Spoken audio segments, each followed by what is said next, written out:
Capítulo 10 da Lei de Liberdade.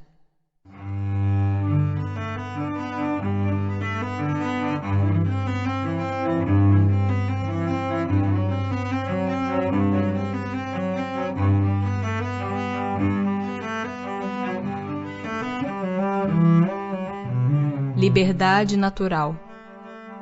Haverá no mundo posições em que o homem possa jactar-se de gozar de absoluta liberdade? Não, porque todos precisais uns dos outros, assim os pequenos como os grandes. Em que condições poderia o homem gozar de absoluta liberdade? Nas do eremita no deserto. Desde que juntos estejam dois homens, há entre eles direitos recíprocos, que lhes cumpre respeitar. Não mais, portanto, qualquer deles goza de liberdade absoluta. A obrigação de respeitar os direitos alheios tira ao homem o de pertencer-se a si mesmo? De modo algum, porquanto este é um direito que lhe vem da natureza. Como se podem conciliar as opiniões liberais de certos homens com o despotismo que costumam exercer no seu lar e sobre os seus subordinados? Eles têm a compreensão da lei natural, mas contrabalançada pelo orgulho e pelo egoísmo. Quando não representam calculadamente uma comédia, sustentando princípios liberais, compreendem como as coisas devem ser, mas não as fazem assim. Serão na outra vida levados em conta os princípios que professaram neste mundo? Quanto mais inteligência tem o homem para compreender um princípio, tanto menos excusável é de o não aplicar a si mesmo. Em verdade vos digo que o homem simples, porém sincero, está mais adiantado no caminho de Deus do que um que pretenda parecer o que não é. Escravidão. Haverá homens que estejam, por natureza, destinados a ser propriedades de outros homens? É contrária à lei de Deus toda a sujeição absoluta de um homem a outro homem. A escravidão é um abuso da força. Desaparece com o progresso, como gradativamente desaparecerão todos os abusos. Quando a escravidão faz parte dos costumes de um povo, são censuráveis os que dela aproveitam, embora só o façam conformando-se com um uso que lhes parece natural? O mal é sempre o mal, e não há sofisma que faça se torne boa uma ação má. A responsabilidade, porém, do mal é relativa aos meios de que o homem disponha para compreendê-lo. Aquele que tira proveito da lei da escravidão é sempre culpado de violação da lei da natureza. Mas aí, como em tudo, a culpabilidade é relativa. Tendo-se a escravidão introduzido nos costumes de certos povos, possível se tornou que, de boa fé, o homem se aproveitasse dela como de uma coisa que lhe parecia natural. Entretanto, desde que mais desenvolvida e sobretudo esclarecida pelas luzes do cristianismo, sua razão lhe mostrou que o escravo era um seu igual perante Deus. Nenhuma desculpa mais ele tem. A desigualdade natural das aptidões não coloca certas raças humanas sob a dependência das raças mais inteligentes? Sim, mas para que estas as elevem, não para embrutecê-las ainda mais pela escravização. Durante longo tempo, os homens consideram certas raças humanas como animais de trabalho, munidos de braços e mãos, e se julgaram com o direito de vender os dessas raças como bestas de carga. Consideram-se de sangue mais puro os que assim procedem. Insensatos. Nada veem senão a matéria. Mais ou menos puro não é o sangue, porém o espírito. Há, no entanto, homens que tratam seus escravos com humanidade, que não deixam lhes falte nada e acreditam que a liberdade os exporia a maiores privações. Que dizeis disso? Digo que esses compreendem melhor os seus interesses. igual cuidado dispensam aos seus bois e cavalos, para que obtenham bom preço no mercado. Não são tão culpados como os que maltratam os escravos, mas nem por isso deixam de dispor deles como de uma mercadoria, privando-os do direito de se pertencerem a si mesmos. Liberdade de pensar. Haverá no homem alguma coisa que escape a todo constrangimento e pela qual goze ele de absoluta liberdade? No pensamento goza o homem de ilimitada liberdade, pois que não há como pôr-lhe freios. Pode-se-lhe deter o vôo, porém não aniquilá-lo. É responsável o homem pelo seu pensamento? Perante Deus é. Somente a Deus sendo possível conhecê-lo, ele o condena ou o absolve, segundo a sua justiça. Liberdade de consciência. Será a liberdade de consciência uma consequência da de pensar? A consciência é um pensamento íntimo que pertence ao homem como todos os outros pensamentos. Tem um homem direito de pôr embaraços à liberdade de consciência?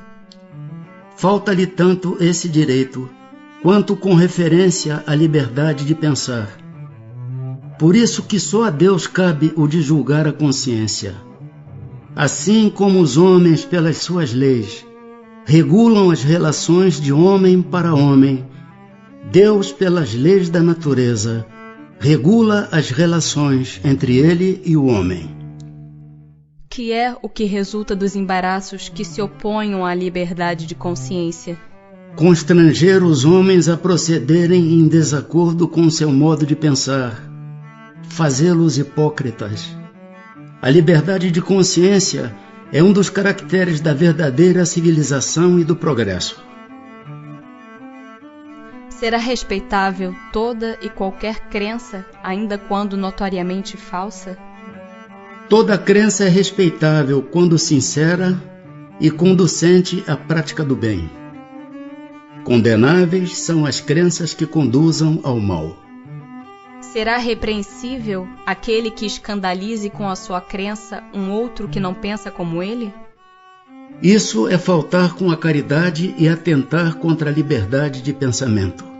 Será atentar contra a liberdade de consciência por obstáculos a crenças capazes de causar perturbações à sociedade?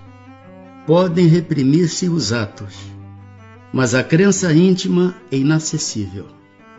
Para respeitar a liberdade de consciência, dever-se-á deixar que se propaguem doutrinas perniciosas ou poder-se-á, sem atentar contra aquela liberdade, procurar trazer ao caminho da verdade os que se transviaram obedecendo a falsos princípios?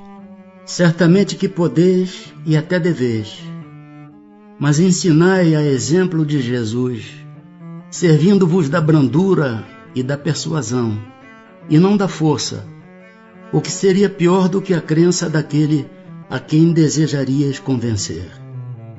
Se alguma coisa se pode impor, é o bem e a fraternidade.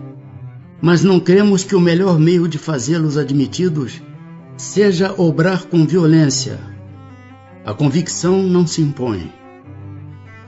Por que indícios se poderá reconhecer, entre todas as doutrinas que alimentam a pretensão de ser a expressão única da verdade, a que tem o direito de se apresentar como tal? Será aquela que mais homens de bem e menos hipócritas fizer. Isto é, pela prática da lei de amor na sua maior pureza e na sua mais ampla aplicação. Esse é o sinal, porque reconhecereis que uma doutrina é boa, visto que toda doutrina que tiver por efeito semear a desunião e estabelecer uma linha de separação entre os filhos de Deus, não pode deixar de ser falsa e perniciosa. Livre-arbítrio. Tem o homem o livre-arbítrio de seus atos? Pois que tem a liberdade de pensar, tem igualmente a de fazer. Sem o livre-arbítrio, pois que tem a liberdade de pensar, tem igualmente a de proceder. Sem o livre-arbítrio, o homem seria máquina. Do livre-arbítrio goza o homem desde o seu nascimento? Há liberdade de agir desde que haja vontade de fazê-lo. Nas primeiras fases da vida, quase nula é a liberdade, que se desenvolve e muda de objeto com o desenvolvimento das faculdades. Estando seus pensamentos em concordância com o que a sua idade reclama, a criança aplica o seu livre-arbítrio àquilo que lhe é necessário. Não constituem obstáculos ao exercício do livre-arbítrio as predisposições instintivas que o homem já traz consigo ao nascer? As predisposições instintivas são as do espírito antes de encarnar. Conforme seja este mais ou menos adiantado, elas podem arrastá-lo à prática de atos repreensíveis, no que será secundado pelos espíritos que simpatizam com essas disposições. Não há, porém, arrastamento irresistível, uma vez que se tenha a vontade de resistir. Lembrai-vos de que querer é poder. Sobre os atos da vida, nenhuma influência exerce o organismo? E se essa influência existe, não será exercida com prejuízo do livre-arbítrio? É inegável que sobre o espírito exerce influência a matéria, que pode embaraçar-lhe as manifestações. Daí vem que nos mundos onde os corpos são menos materiais do que na Terra, as faculdades se desdobram mais livremente. Porém, o instrumento não dá a faculdade. Além disso, cumpre se distingam as faculdades morais das intelectuais. Tendo o homem o instinto do assassínio, seu próprio espírito é indubitavelmente quem possui esse instinto e quem lhe o dá. Não são seus órgãos que lhe o dão. Semelhante ao bruto, e ainda pior do que este, se torna aquele que nulifica o seu pensamento, para só se ocupar com a matéria, pois que não cuida mais de se prevenir contra o mal. Nisto é que incorre em falta, porquanto assim procede por vontade sua. A aberração das faculdades tira ao homem o livre-arbítrio? Já não é senhor do seu pensamento aquele cuja inteligência se ache turbada por uma causa qualquer, e desde então já não tem liberdade. Essa aberração constitui muitas vezes uma punição para o espírito que, porventura, tenha sido noutra existência fútil e orgulhoso, ou tenha feito mau uso de suas faculdades. Pode esse espírito, em tal caso, renascer no corpo de um idiota, como o tirano no corpo de um escravo e o mau rico no corpo de um mendigo. O espírito, porém, sofre por efeito desse constrangimento, de que tem perfeita consciência. Está aí a ação da matéria. Servirá de escusa aos atos reprováveis o ser devida à embriaguez à aberração das faculdades intelectuais? Não, porque foi voluntariamente que o ébrio se privou da sua razão, para satisfazer a paixões brutais. Em vez de uma falta, comete duas. Qual a faculdade predominante no homem em estado de selvageria? O instinto ou o livre-arbítrio? O instinto, o que não o impede de agir com inteira liberdade no tocante a certas coisas, mas aplica como a criança essa liberdade às suas necessidades, e ela se amplia com a inteligência. Consequentemente, vós, que sois mais esclarecido do que um selvagem, também sois mais responsável pelo que fazes do que um selvagem o é pelos seus atos. A posição social não constitui, às vezes, para o homem, obstáculo à inteira liberdade de seus atos? É fora de dúvida que o mundo tem suas exigências. Deus é justo e tudo leva em conta. Deixa-vos, entretanto, a responsabilidade de nenhum esforço empregardes para vencer os obstáculos. Fatalidade. Haverá fatalidade nos acontecimentos da vida conforme ao sentido que se dá a este vocábulo? Quer dizer, todos os acontecimentos são predeterminados? E neste caso, que vem a ser do livre-arbítrio? A fatalidade existe unicamente pela escolha que o espírito fez ao encarnar, desta ou daquela prova para sofrer. Escolhendo-a, instituiu para si uma espécie de destino, que é a consequência mesma da posição em que vem a achar-se colocado. Falo das provas físicas, pois pelo que toca às provas morais e às tentações, o espírito, conservando o livre arbítrio quanto ao bem e ao mal, é sempre senhor de ceder ou de resistir. Ao vê-lo fraquejar, um bom espírito pode vir-lhe em auxílio, mas não pode influir sobre ele, de maneira a dominar-lhe a vontade. Um espírito mau, isto é, inferior, mostrando-lhe, exagerando aos seus olhos um perigo físico, o poderá abalar e amedrontar. Nem por isso, entretanto, a vontade do espírito encarnado deixa de se conservar livre de quaisquer freios. Há pessoas que parecem perseguidas por uma fatalidade, independente da maneira por que procedem. Não lhes estará no destino o infortúnio? São talvez provas que lhes caiba sofrer, e que elas escolheram. Porém, ainda aqui lançais à conta do destino o que as mais das vezes é apenas consequência de vossas próprias faltas. Trata de ter pura consciência em meio dos males que vos afligem, e já bastante consolado vos sentirás. Algumas pessoas só escapam de um perigo mortal para cair em outro. Parece que não podiam escapar da morte. Não há nisso fatalidade? Fatal no verdadeiro sentido da palavra, só um instante da morte o é.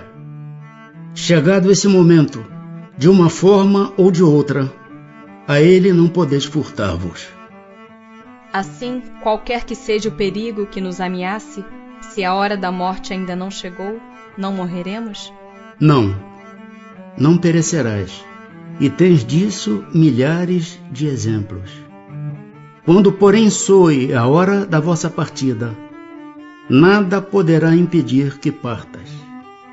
Deus sabe de antemão de que gênero será a morte do homem, e muitas vezes seu espírito também o sabe, por lhe ter sido revelado quando escolheu tal ou qual existência. Do fato de ser infalível a hora da morte, poder-se-á deduzir que sejam inúteis as precauções que tomemos para evitá-la? Não. Visto que as precauções que tomais vos são sugeridas com o fito de evitardes a morte que vos ameaça, são um dos meios empregados para que ela não se dê. Com que fim nos faz a providência correr perigos que nenhuma consequência devem ter? O fato de ser a vossa vida posta em perigo constitui um aviso de que vós mesmo a desejaste, a fim de vos desviares do mal e vos tornares melhor. Se escapas desse perigo quando ainda sob a impressão do risco que correstes, cogitas mais ou menos seriamente de vos melhorares conforme seja mais ou menos forte sobre vós a influência dos espíritos bons. Sobrevindo o mau espírito, digo mal, subtendendo o mal que ainda existe nele, entras a pensar que do mesmo modo escaparás a outros perigos, e deixas que de novo vossas paixões se desencadeiem. Por meio dos perigos que correis, Deus vos lembra a vossa fraqueza e a fragilidade da vossa existência. Se examinardes a causa e a natureza do perigo, verificareis que quase sempre suas consequências teriam sido a punição de uma falta cometida ou da negligência no cumprimento de um dever. Deus, por essa forma, exorta o espírito a cair em si e a se corrigir. Sabe o espírito antecipadamente de que gênero será sua morte? Sabe que o gênero de vida que escolheu o expõe mais a morrer desta do que daquela maneira, Sabe igualmente quais as lutas que terá de sustentar para evitá-lo, e que, se Deus o permitir, não sucumbirá. Há homens que afrontam os perigos dos combates, persuadidos de certo modo de que a hora não lhes chegou. Haverá algum fundamento para essa confiança? Muito frequentemente tem um homem o pressentimento do seu fim, como pode ter o de que ainda não morrerá. Esse pressentimento lhe vem dos espíritos, seus protetores, que assim o advertem para que esteja pronto a partir, ou lhe fortalecem a coragem nos momentos em que mais dela necessita. Pode vir-lhe também da intuição que tem da existência que escolheu, ou da missão que aceitou e que sabe ter que cumprir. Por que razão os que pressentem a morte a temem geralmente menos do que os outros? Quem teme a morte é o homem, não o espírito. Aquele que a pressente pensa mais como espírito do que como homem. Compreende ser ela a sua libertação e espera. Com todos os acidentes que nos sobrevêm no curso da vida, se dá o mesmo que com a morte, que não pode ser evitada quando tem de ocorrer? São de ordinário coisas muito insignificantes, de sorte que vos podemos prevenir deles e fazer que os eviteis algumas vezes, dirigindo o vosso pensamento, pois nos desagradam os sofrimentos materiais. Isso, porém, nenhuma importância tem na vida que escolhestes. A fatalidade verdadeiramente só existe quanto ao momento em que deveis aparecer e desaparecer deste mundo. Haverá fatos que forçosamente devam dar-se e que os espíritos não possam conjurar, embora o queiram? Mas vós que presenciastes e pressentistes, quando no estado de espírito, fizestes a vossa escolha. Não creais, entretanto, que tudo o que sucede esteja escrito, como costumam dizer. Um acontecimento qualquer pode ser a consequência de um ato que praticaste por vossa livre vontade, de tal sorte que, se não o houvesses praticado, o acontecimento não se teria dado. Imagina que queimas o dedo. Isso nada mais é senão resultado da vossa imprudência e efeito da matéria. Só as grandes dores, os fatos importantes e capazes de influir no moral, Deus os prevê, porque são úteis à vossa depuração e à vossa instrução.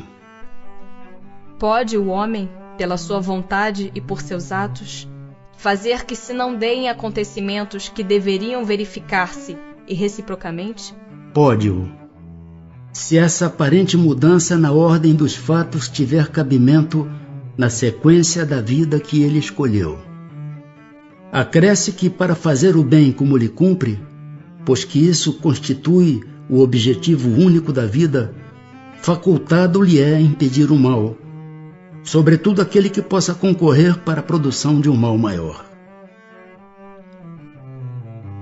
Ao escolher a sua existência, o espírito daquele que comete um assassínio sabia que viria a ser assassino? Não. Escolhendo uma vida de lutas, sabe que terá ensejo de matar um de seus semelhantes, mas não sabe se o fará, visto que ao crime precederá quase sempre de sua parte a deliberação de praticá-lo. Ora, aquele que delibera sobre uma coisa é sempre livre de fazê-la ou não. Se soubesse previamente que, como um homem, teria que cometer um crime, o espírito estaria a isso predestinado. Ficai, porém, sabendo que ninguém há predestinado ao crime, e que todo crime, como qualquer outro, resulta sempre da vontade e do livre arbítrio. Demais, sempre confundis duas coisas muito distintas: os sucessos materiais da vida e os atos da vida moral. A fatalidade, que algumas vezes há, só existe com relação àqueles sucessos materiais, cuja causa reside fora de vós e que independem da vossa vontade. Quanto aos atos da vida moral, esses emanam sempre do próprio homem que, por consequência, tem sempre a liberdade de escolher. No tocante, pois, a esses atos, nunca há fatalidade. Pessoas existem que nunca logram bom êxito em coisa alguma, que parecem perseguidas por um mau gênio em todos os seus empreendimentos. Não se pode chamar a isso fatalidade? Será uma fatalidade se lhe quiseres dar esse nome, mas que decorre do gênero da existência escolhida.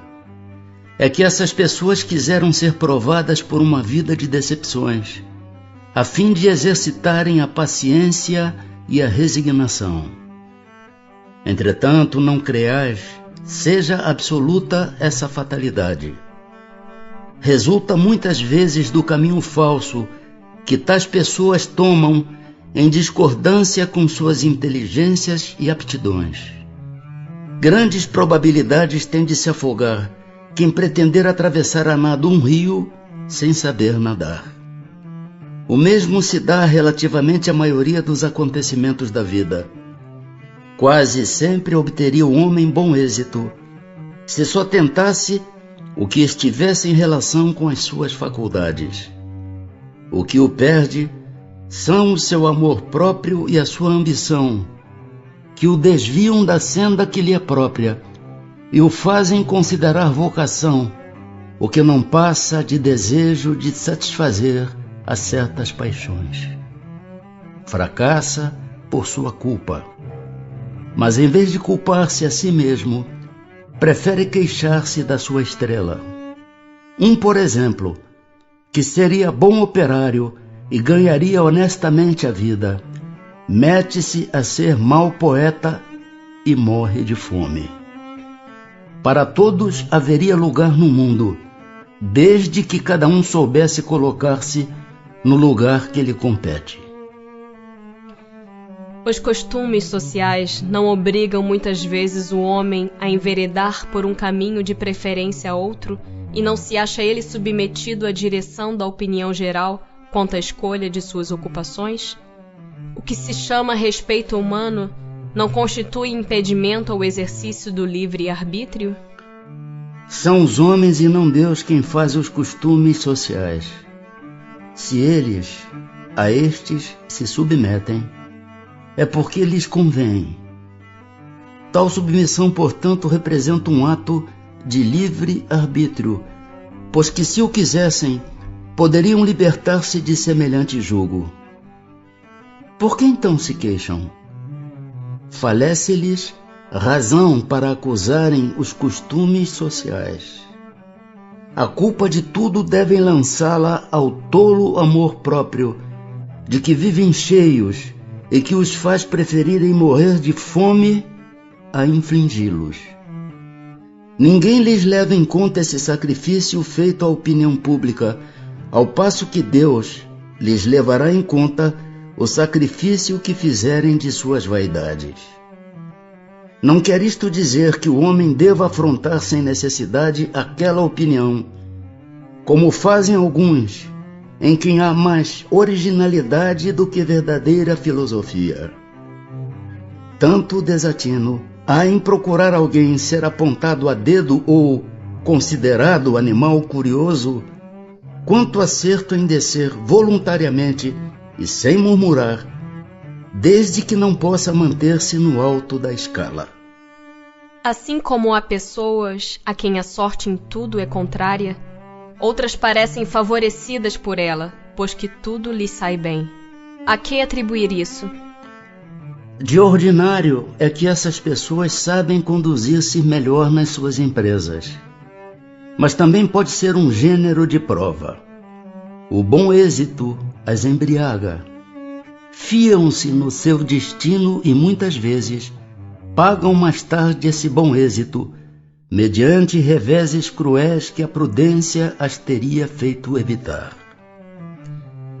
Como se explica que a boa sorte favoreça algumas pessoas em circunstâncias com as quais nada tem que ver a vontade nem a inteligência? No jogo, por exemplo. Alguns espíritos hão escolhido previamente certas espécies de prazer. A fortuna que os favorece é uma tentação. Aquele que como homem ganha, perde como espírito. É uma prova para o seu orgulho e para a sua cupidez. Então, a fatalidade que parece presidir aos destinos materiais de nossa vida também é resultante do nosso livre-arbítrio? Vós mesmos escolhestes a vossa prova. Quanto mais rude ela for e melhor a suportares, tanto mais vos elevarás. Os que passam a vida na abundância e na ventura humana são espíritos pusilânimes que permanecem estacionários. Assim, o número dos desafortunados é muito superior ao dos felizes deste mundo. Atento que os espíritos, na sua maioria, procuram as provas que lhes sejam mais proveitosas. Eles veem perfeitamente bem a futilidade das vossas grandezas e gozos. Acresce que a mais ditosa existência é sempre agitada, sempre perturbada, quando mais não seja pela ausência da dor. Donde vem a expressão nascer sob uma boa estrela? Antiga superstição que prendia às estrelas os destinos dos homens. Alegoria que algumas pessoas fazem a tolice de tomar ao pé da letra. Conhecimento do futuro. Pode o futuro ser revelado ao homem? Em princípio, o futuro lhe é oculto, e só em casos raros e excepcionais permite Deus que seja revelado. Com que fim o futuro se conserva oculto ao homem? Se o homem conhecesse o futuro, negligenciaria do presente, e não trabalharia com a liberdade com que o faz, porque o dominaria a ideia de que, se uma coisa tem que acontecer, inútil será ocupar-se com ela, ou então procuraria impedir a que acontecesse. Não quis Deus que assim fosse, a fim de que cada um concorra para a realização das coisas, até daquelas a que desejaria opor-se. Assim é que vós mesmos preparas muitas vezes os acontecimentos que hão de sobrevir no curso da vossa existência. Mas, se convém que o futuro permaneça oculto, por que permite Deus que seja revelado algumas vezes? Permite-o quando o conhecimento prévio do futuro facilite a execução de uma coisa, em vez de a prejudicar, obrigando o homem a agir diversamente do modo por que agiria, se lhe não fosse feita a revelação. Não raro também é uma prova. A perspectiva de um acontecimento pode sugerir pensamentos mais ou menos bons. Se um homem vem a saber, por exemplo, que vai receber uma herança com que não conta, pode dar-se que a revelação desse fato desperte nele o sentimento da cobiça, pela perspectiva de se lhe tornar impossíveis maiores gozos terrenos, pela ânsia de possuir mais depressa a herança, desejando talvez, para que tal se dê, a morte daquele de quem herdará. Ou então, essa perspectiva lhe inspirará bons sentimentos e pensamentos generosos. Se a predição não se cumpre, aí está outra prova, consistente na maneira por que suportará a decepção. Nem por isso, entretanto, lhe caberá menos o mérito ou o demérito dos pensamentos, bons ou maus, que a crença na ocorrência daquele fato lhe fez nascer no íntimo.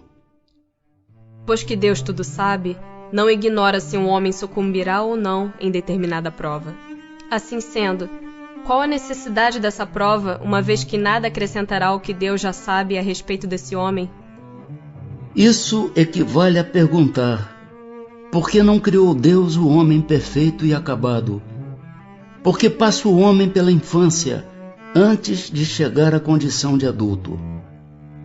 A prova não tem por fim dar a Deus esclarecimentos sobre o homem, pois que Deus sabe perfeitamente o que ele vale, mas dar ao homem toda a responsabilidade de sua ação uma vez que tem a liberdade de fazer ou não fazer.